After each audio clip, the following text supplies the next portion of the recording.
Hi, today we're going to talk about how to use Zotero. We're going to start out with just some of the basics, and then it will be followed up with a separate video on how to integrate the Zotero resources into your Word document. So I'm going to start by sharing my screen. So for you all in Homeland Security, you were issued a laptop or a MacBook. And on that computer, it was already preloaded for you, the Zotero software and the plugins for the browsers that you need. So how do you know what these are? Well, from the Homeland Security Research Guide, which hopefully by now you're a little bit familiar with, you'll notice there's a tab here to the Zotero page, which I happen to have open. So when you look at this, you'll see there's a lot of information that will be a great go-to for you when you get stuck if you don't want to contact me. So as you can see, there's information about the install and setup. This is what's already been done. The software for Zotero has been downloaded, and the connectors that allow you to work with the web pages and the tools and pulling information into Zotero is already there. Please note those connectors only work on Chrome and on Firefox. So if you're using Safari, they won't work. So feel free to go through this site, get other information, learn more about it if you like, but we will be talking about how to do a lot of things. So one of the first things you're going to need to do is go to the Zotero site itself and actually rather than download, what you need to do is go up here and register. So go there, create yourself an account, whatever username you want to use, whatever email you want to use. Does not have to be NPS. And in fact, at some point you may not want it to be NPS if you choose to continue this when you're done. I would keep track of that username and password because you're going to need it when we actually come to logging into the software that's been downloaded onto your computer. So when we go back over here to the Zotero site itself, I'll just go through a few other things that you need to be aware of. Some of these tabs across the top will give you additional information. The fact that you need to potentially add backup for storage is because you are given with that free account 300 megabytes of space. And that sounds like a lot until you start finding that you're going to want to add a lot of PDFs into your actual account, because then you'll have access to them from anywhere. And that's where it starts adding up. But you can buy access. It's about 20 bucks a year for additional access that should cover what you need. Some other things that are going to be in here that'll be important to you when it comes to citing in Word. We'll talk about this in some of the additional chapters later. The other thing that's going to be very important to you, again from the Homeland Security Guide, is the link to the Chicago Turabian research page that shows you what citations should look like, since you'll be using Chicago or Turabian. This shows you what the citations should look like, how they should be formatted, and what types of information you need to include. This page is going to be extremely important to you because when you pull in sources, they may or may not be complete when you're pulling them into the actual Zotero software. So ultimately, it's up to you to make sure that the citation is complete and that it is actually pulling in the information according to what type it is rather than what the web page might think it is. So with all that said and done, I'm going to close these down and I'm going to go over here and actually take a look at my Zotero account. So this is what yours will look like when you first open it up, and it will be that Z that you'll see either at the bottom of your page, maybe in your doc, or on your background, or else you can go down and find it in the Start menu. But once you go here, first thing you're going to need to do is actually sign in. And the way you do that is you go here to Edit, go to Preferences, and this is where that username and password that you set up becomes important, because this is what's going to sync your account so that you have access to it at anywhere, both on the web and on this software that actually resides on your computer. And if you have other computers that you might work on from time to time and you have the ability to download this, I would recommend doing that, because you can log in and you can have it anywhere you want because it's web-based. So I'm going to go ahead and log in.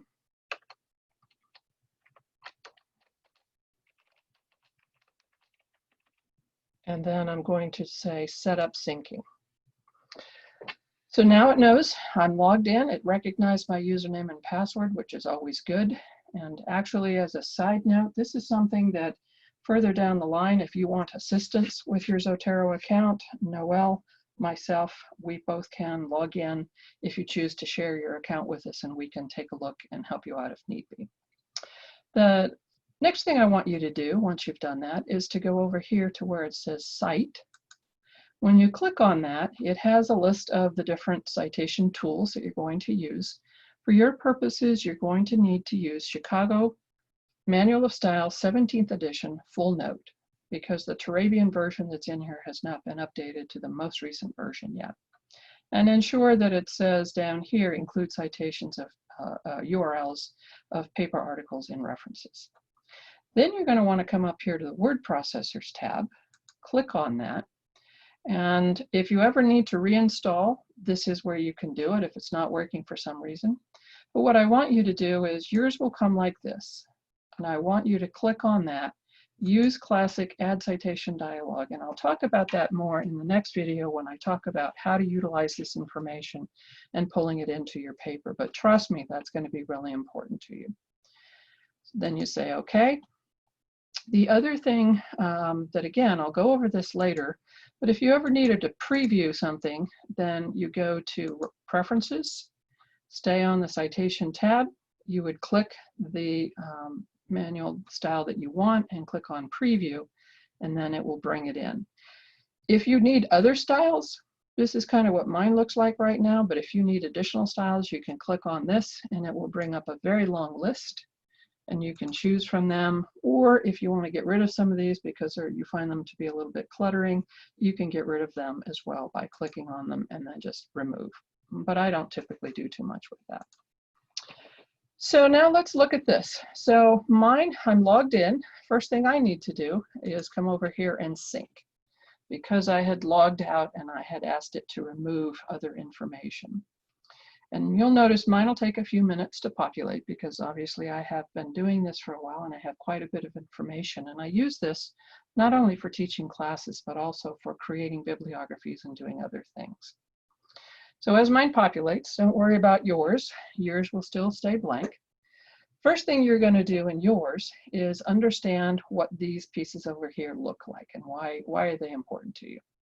So everything that's in here is going to come in under My Library. And so that's what's populating here. I can come up here, these little folders down here are all things I've added. And there's a couple of ways I can do that. You'll notice this little one right here, I can click on that, and they're called collections, and it will allow me to create a new collection. So I can create one called Test, and I'll call it Test 2. And that has created this new collection, which is down here, which is right now empty because I've not put anything in it. I can also create them. As you look over here, you can do additional things, which we're not going to worry about. I can come up here to File and create New Collection here. Or I can right-click on My Library and create a new collection there. So the nice thing about Zotero is there's a lot of redundancy and a lot of different ways you can do things. So let's talk about what we're looking at here. So the very first thing that's listed here is a source that's been added. And as I look at that and I click on that, over here, you'll see here's the information that talks about the item type. And this little icon right here, by the way, you'll get used to them after a while. They actually are kind of going to give you a sense of what type the source is. Sorry, I didn't mean to do that. What source that is. And so when I look over here, it's saying to me that I pulled it in and I'm calling it a thesis. And so whatever type I pull in, it's going to then format it based on the information that's here. So for thesis type, I would need to know what information the style manual requires. That's where, until I get comfortable with this, I need to go back over to the Chicago Style Guide, the research guide, and it will tell me what elements are there. Typically title, author, type of thesis, whether it's a master's thesis or a PhD dissertation, and the university, date, and the URL. Any additional information that's here isn't really part of the citation, but it's fine for it to be there. You'll also note over here there's some additional things. I can add notes. So I can add additional information to myself. I can put in whatever I want.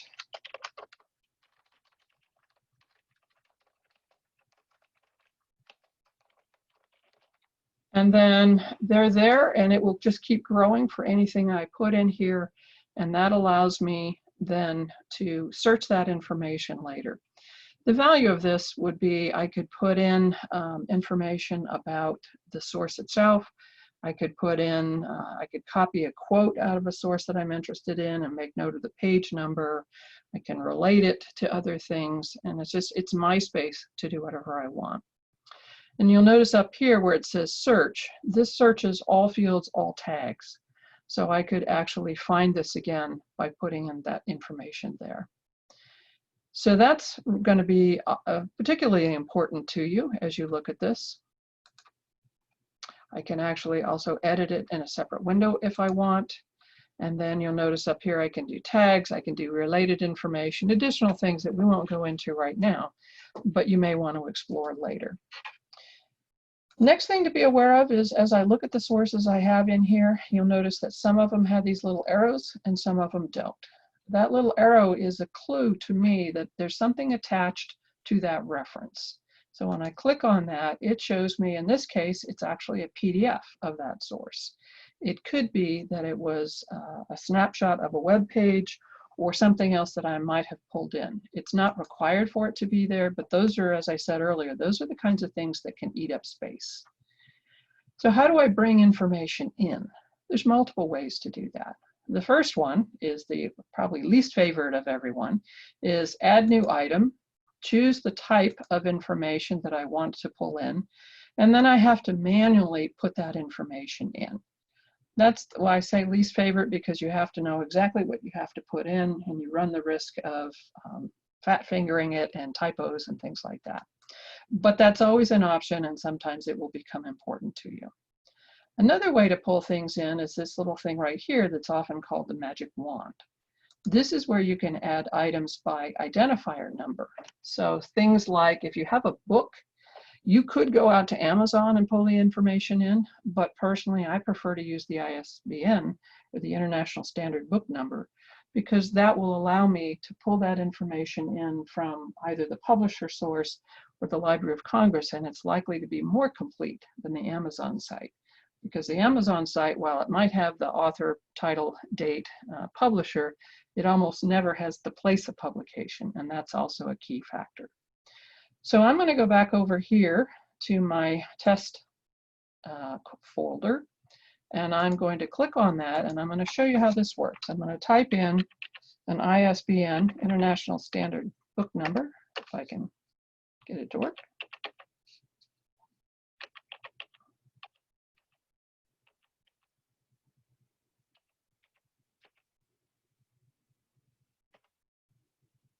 So pretty quickly, you saw that worked. It came back. This little icon tells me it pulled it in as a book, and it brought in a little bit of the index information, which I may or may not care about, and I can delete if I want.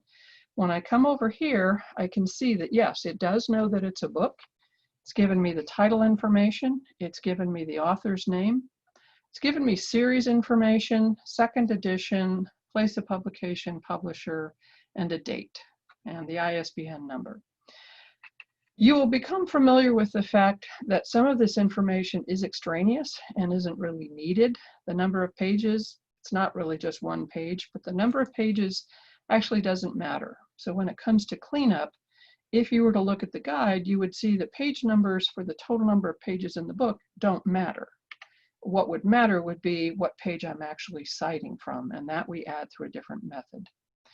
The other thing is here where it says second edition, if you look at the style guide, you'll see that what it wants is literally the number 2, not the words, and it will know what to do with it. And the series information, while it's nice, it's actually not required, so that's something else I can remove if I know that it's not important. So there I have, without doing a whole lot of work, pretty clean version of what that information is. One other thing that's really handy to know is when I look at this, one of the things back over on the style guide, where we talk about what are the elements of a book, you'll see one author, which is what we have. This tells me what the footnote should look like, what the short title should look like, and what the bibliography should look like. And you'll notice it tells me that it should be in title case. And what that means is all the significant words in the title need to be capitalized versus sentence case. And this also shows me the additional information of what type of sources I need to pull in, the publisher, the place of publication, the date, etc. And the edition information down here. When I have edition information, this is what I want it to look like. But I'll tell you, in Zotero, I actually don't have to do that, which is one of the cool features. So when I go back over here and I look at it, the title case, the easiest way to do that is if I hover over it and I right-click, you'll notice it says title case or sentence case. So we want title case for Chicago. So when I click on that, what it does is it automatically capitalizes everything, which is really handy, so that if it's got a lot of words in it, you don't have to go through and do it. Couple of words of caution there. One is if there's an acronym in the title, such as CHDS, or DHS, US Coast Guard, anything like that, it would automatically uncapitalize everything but the first word in that acronym. So because it doesn't know that it's an acronym, it reads it as a word. So in that particular case, you would need to go back and change that back to all caps.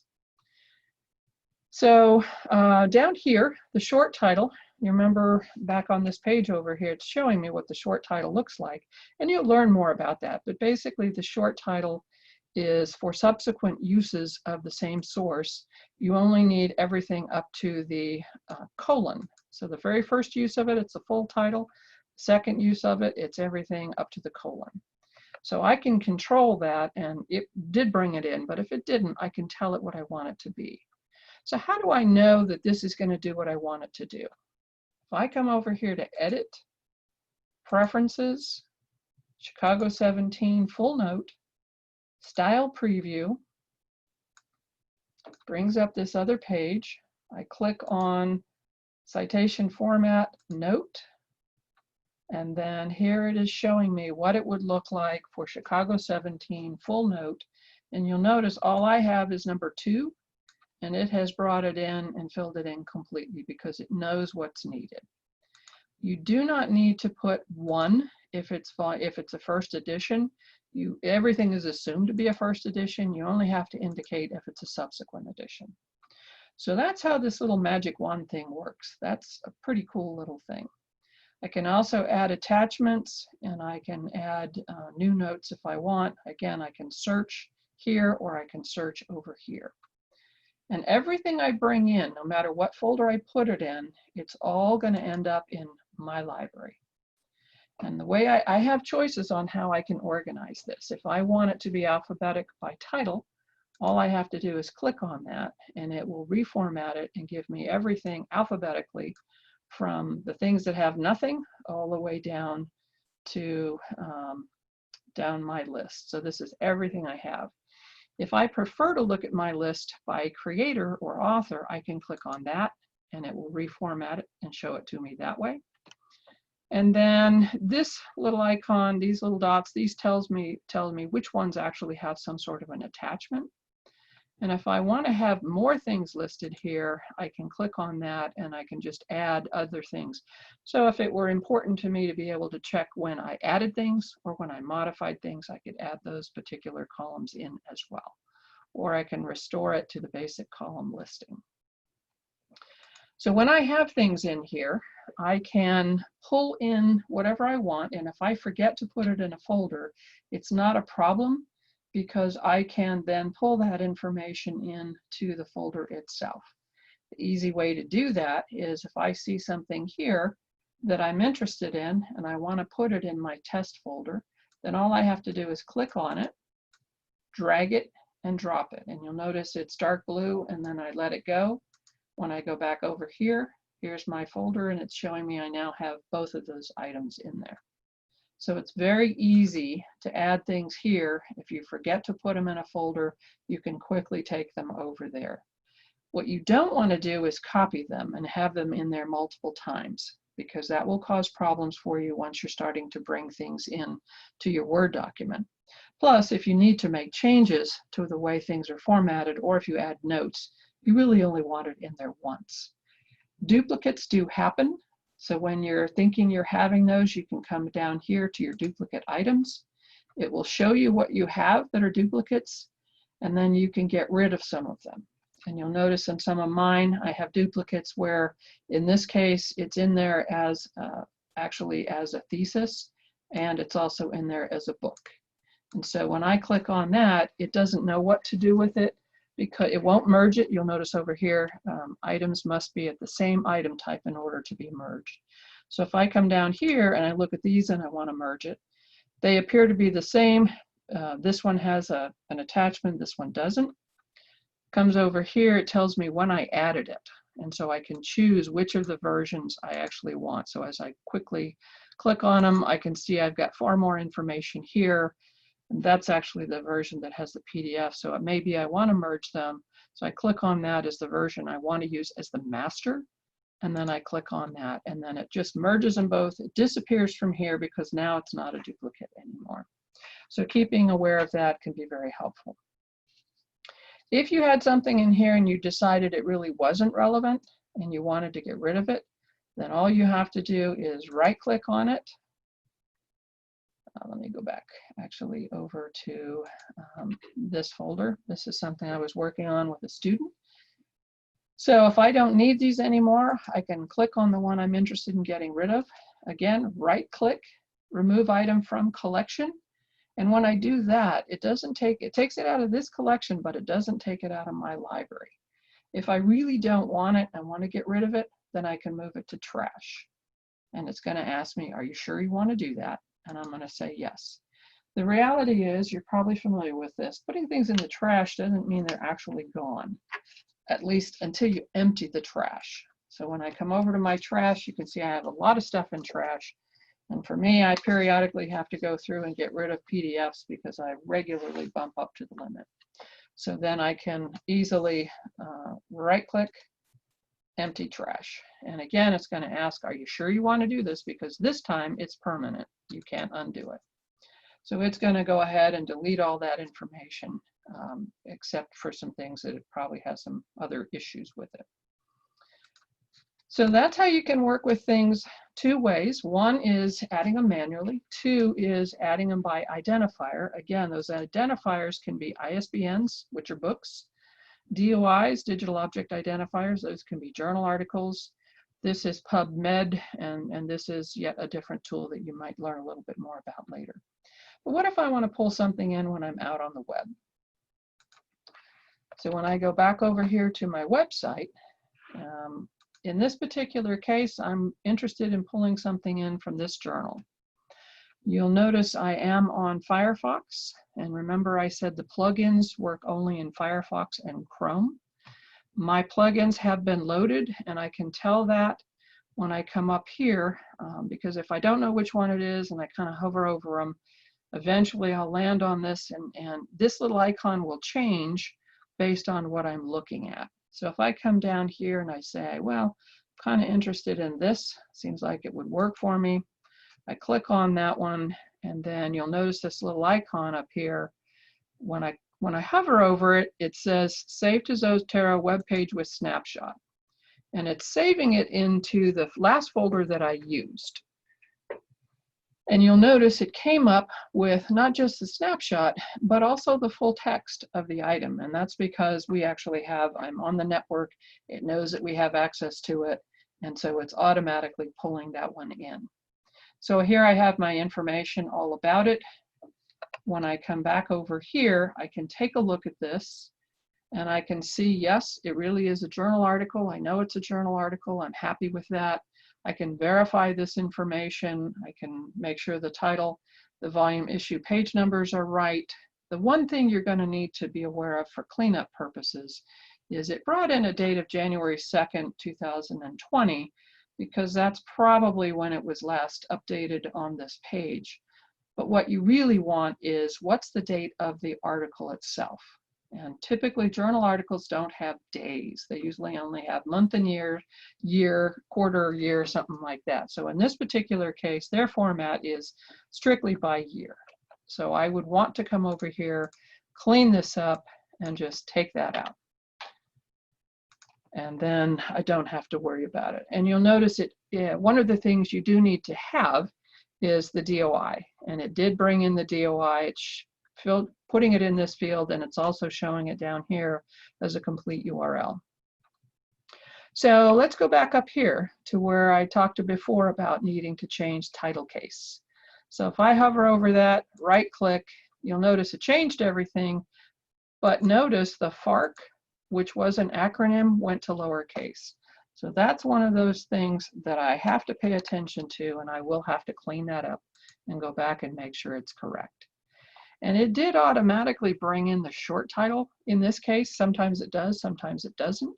And it did everything up to the colon, but because it pulled it from here, it automatically changed that acronym. So I also have to go down and clean it up down here. So I'm going to clean it up there. And again, if I want to make sure that this information is all correct, I come up here, and if you're on a Mac, it's going to be not here, it's going to be up under the Zotero, the Z. You're going to go to Edit, Preferences, Chicago 17, Full Note, Style Preview, change the format, citation format from all to note. And here is the full note version, which is a little different than the straight version. And it's showing me the whole thing, and it knows how to convert the DOI into an actual URL. So it matches the information that I need, and I'm happy with it. I'm good, and I can move on. But I just want to remind you that I do also have that PDF sitting here. So if I need to come back to it, I can. Ideally, when you're looking for journal articles, bringing them in from the publisher site is the best. And when I hover over this and it tells me it's saving it to Zotero, one of the things you'll learn when you do this on the web is if you get in a hurry and you're doing it quickly, and you come here and you say, yeah, I want that one, and you hit that, and you say, yeah, go ahead and add it, and it's adding it to my folder. You'll notice down here we do have full text, but it's not saying that here. So when I go over here, this is what happened. One, I didn't wait long enough for this because I was in a hurry. If I had waited for a second and watched this to where it moved from just that folder into this, now if I add this, now it's actually adding in this full information. So this is where you have to be careful, because when it pulled it in the first time, it was in a hurry because I was in a hurry, and it pulled in very limited information, called it a web page, and it didn't even have the complete information. So in that particular case, I wouldn't be responsible and need to fill it out. But because I know this about this particular website and other similar sites, I waited, brought it in again, and so this is a case where I'm going to get rid of that because it really is trash. And then I'm going to go to this, and this is where I can, again, confirm that the information looks pretty good. And again, I know that I need to change this. So small cleanup there versus the bigger cleanup that I might have to do. So what happens if I'm just out doing a search in Google? Which we all like to do Google searches, right? So we're out there in Google and we do a search of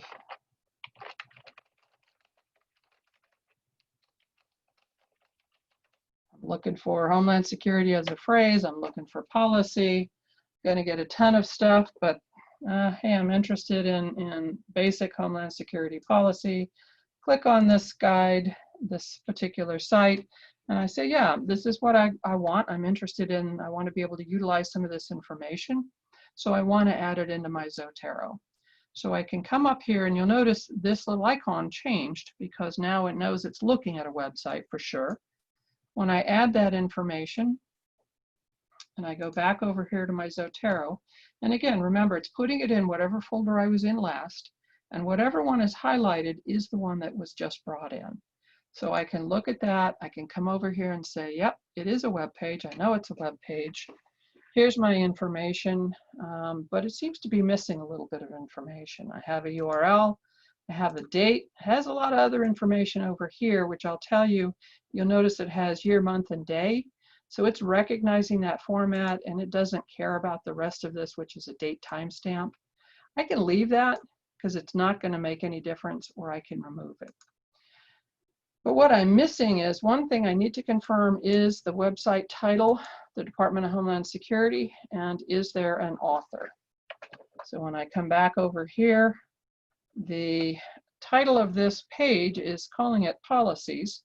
Well, this one's a little bit difficult because its policies is kind of the main website page.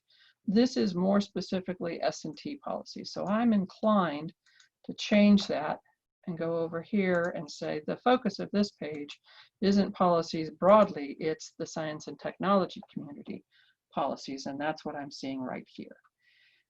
I would typically, rather than just calling it the website title Homeland Security, I would probably call it Homeland Security Science and Technology, because that's really what I'm seeing, and as I follow the breadcrumbs back, that's really what it's about.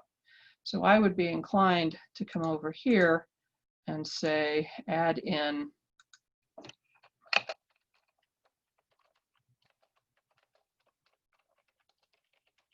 I'm going to add in Homeland Security, Department of Homeland Security, Science and Technology. So if you're not sure about this, should you take it off or not, again, come back over here, edit, preferences, Chicago 17, full note, style preview, change it to notes, and you'll notice it knows. It picked it up. It says, okay, all I care about, all this style cares about is the actual date. It doesn't care about that other information. And so it's pulled in that information and put it in the order that I need. And so I'm happy with that. So I can close that, close that. I can go back over to my web page. And that's obviously not a very effective search. So maybe I want to go a little bit further, and I'm looking for, I'm going to go to my settings, and I'm actually looking for things that might have PDFs. So I'm changing up my search a little bit. My results have to be PDFs. So then I can look at something like this and say, well, you know, this particular thing looks like it might be useful. I can look at that source and say, yeah, I can see it's a CRS report. I want to bring it in. I can come up here. Again, if I'm not sure which one it is, I hover over it. It says save to Zotero. I save it to Zotero. I go back over here, and here's my title, here's my document, here's my PDF. So in this particular case, based on the document, it was able to pull out, and this is all what we call metadata. And the metadata is based on the type of source it is. And so you can see it thinks it's a journal article. If you know anything about CRS reports, they are not journal articles. They are government reports that come out of the Congressional Research Service. So the first thing I need to do is change this. And I will tell you that CRS reports need to be put in here by the grouping of book. And the reason for that is because what we care about is the title needs to be in italics. And I'll remind you of how to tell that in a second. So once I have that, then I see that I have to put in a date, a place, a publication, a publisher, etc. So I can confirm my date right here.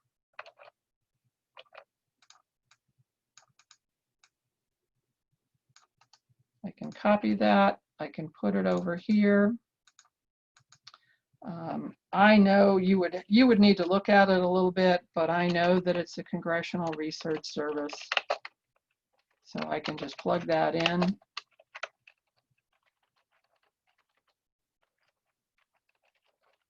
I know that I need a place of publication. I know that they're in Washington, D.C., and I need to do that. And D.C. in this case does not have periods in it.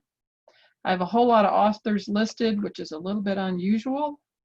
So when I look at this, I'm going to say, here's the main author. This is the person I'm going to include. I don't really think I need the rest of these, and so even though they brought them all in, I'm going to get rid of them. And the way I do that is literally by clicking on the minus sign, and it removes all of them. And oh, by the way, before I finish removing them, you'll notice over here you have the ability to change it to something else if you needed to. So if you recognize that one was an editor or a translator, you could change it to that. And you can move them up and down. So if you notice that they're out of order, you can move them up or down. And that's important because order matters. In publications, whoever is listed as the primary author needs to be first. Don't put them in alphabetical order. So again, I'm going with the fact that he is the primary, the only author that's listed on the main page. The other piece of information that I need in this particular case happens to be this number. So I'm going to plug that in. I'm going to put it up here. And how would you know that? How would you know that that information is needed? Well, if I come back over here to my Chicago guide and I come down here, I can see for CRS reports, it's telling me, here's my author. It's telling me the title needs to be in italics, and it's telling me that I need to have CRS report number and then whatever it is. So because I need to include that, I'm going to copy that and I'm going to put it over here right in front of that specific number. So again, that guide is going to be very, very helpful to you. Another little cleanup thing that I need to watch for is in this particular case, his initial does not have a period after it, and it needs to. So I need to go in and put that in. Those are the kinds of things I only need to do once. Last thing here is because I'm getting this electronically, I'm not getting it in print, is I really need to go over here and I need to capture that link and copy that and put it into my URL space. So this is my information. Again, if I come over here and I preview it, I can see that based on the style guide, it's going to match up because the title is in italics, and that matches with what the example shows me. Now you're going to cringe about that because you're going to say, well, it's not really a book. Why would I call it a book? You're more likely to come here and say, well, I think it's really more a report or a document. The problem with that is when you put it in as a report, it's going to remove some information. So I'm going to actually copy and paste this and put it somewhere else so I don't lose it. But when I change it to a report, the information changes. Some of this doesn't matter as much anymore. More importantly, when I come over here and preview it, you're going to notice that instead of the title being in italics, the title is now in quotes. And so reports and documents, they put the title in quotes. But my example on the style guide page says it should be in italics. So the way to do that is you'll become very familiar with, when in doubt, if you need to have it in quotes, or sorry, in italics, you're going to need to put it in as sorry, I now have lost the information that I put down there. Anyway, the information that you need when you need it to be in italics is going to be largely book, unless it's a journal article or a newspaper. So now we're going to go back over to our search and we're going to change it up again. And we're going to say that we're really more interested in, say,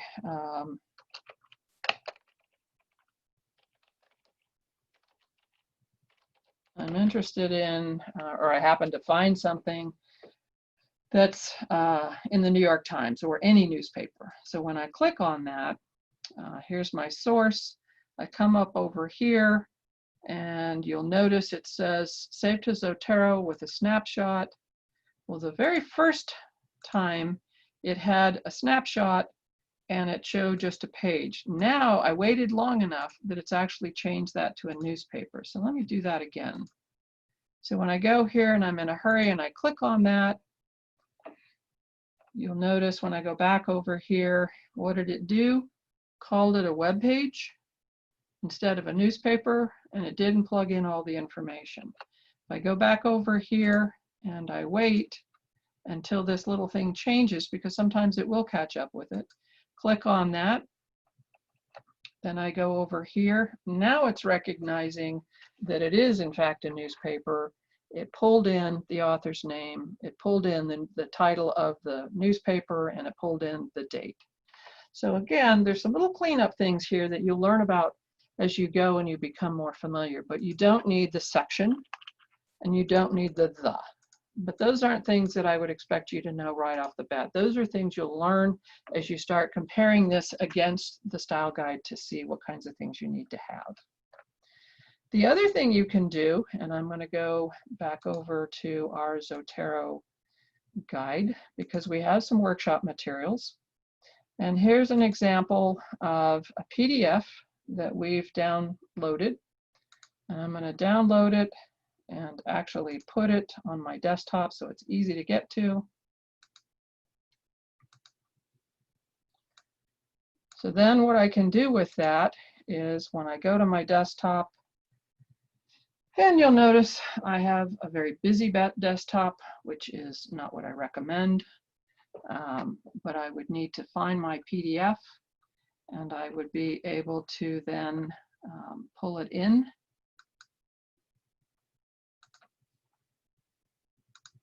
So what I can do with PDFs is I can manually pull them in, and I'll just pull in, sorry, I lost it already. So I'll pull in this PDF, so you'll notice I drag it and I drop it. And this is one where it does not have the metadata in it. And so what happened here is it just has the PDF, it has nothing attached to it. So what I have to do with that is right-click on it. I can ask it to retrieve the metadata, but chances are because it didn't already do it, it doesn't have it. So then when I right-click on it again, what I need to do is create parent item, which then has put it now underneath. So then what I would need to do is take this information and copy that and plug it into all of this, decide what it is and plug it in. Well, here's the other document that I had. I'm going to pull it, sorry, I'm going to pull it over, I'm going to drag it and drop it and pull it in. And because it does have metadata attached to it, you'll notice it took a little second or two, and it changed it from example PDF to the actual title of the journal. It did attach the PDF and it renamed it, and it's plugged in all of the information here, and it even knows where it came from. So that's the difference in, can you bring in information from other places? Yes, you can. And you can even bring in, this is actually not a very good example for me to choose because there's not a lot of metadata, because this was just a PDF that was created for some statistics we were doing. But that just shows you, you can bring in anything you want and figure out what you're going to do with it. But if I wanted to bring in some of these other things and drag and drop them, I can do that. And again, depending on whether or not the information has anything attached to it, it'll pull it out or it won't. In this case, it does not have anything. When I look at this, I can see, yeah, okay, it's a real report. I need to do something with it.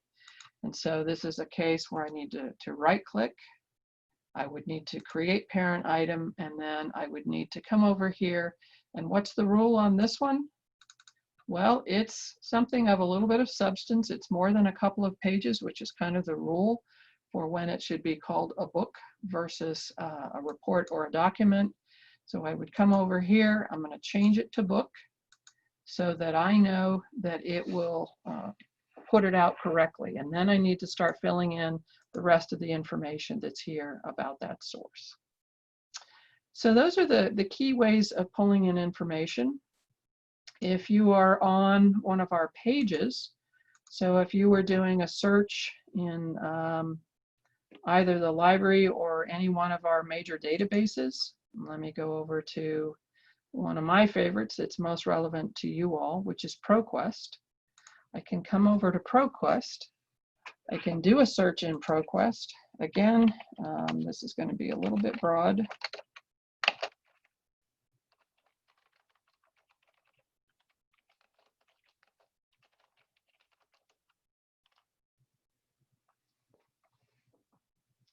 Got a lot of hits. That's not a good example of searching, but I mostly just wanted to get some things. So I can come over here, I can filter it down, And I can do a couple of things. I can look at some of these and decide that, yes, they're useful to me. I click on that particular source. And then again, all I have to do is come up here and save it to Zotero. And it's going to pull in this case, because the PDF is there, it's going to pull in that PDF with all of the information. And then all I have to do is come over here and verify. Did it pull in all the information? While I have it handy and I can look at it, is there anything that I need to clean up or correct? And so again, I've got all that information. I'm happy with it. Again, this is extraneous information. I don't really need it. I can leave it, or I can clean it up and take it out. So that's kind of the key. There's some other things that we'll talk about once you start actually bringing this information into your Word document. But start with that, start playing with it, and find all the different ways you can bring stuff in.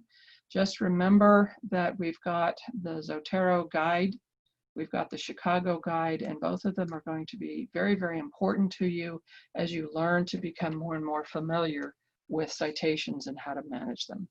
So the next video we'll talk about, okay, now I've pulled this stuff in and I get that I have to clean it up and I've done that. How do I make it interact with my document? So hopefully you'll explore this, play around with it, and if you have any questions, please don't hesitate to contact me.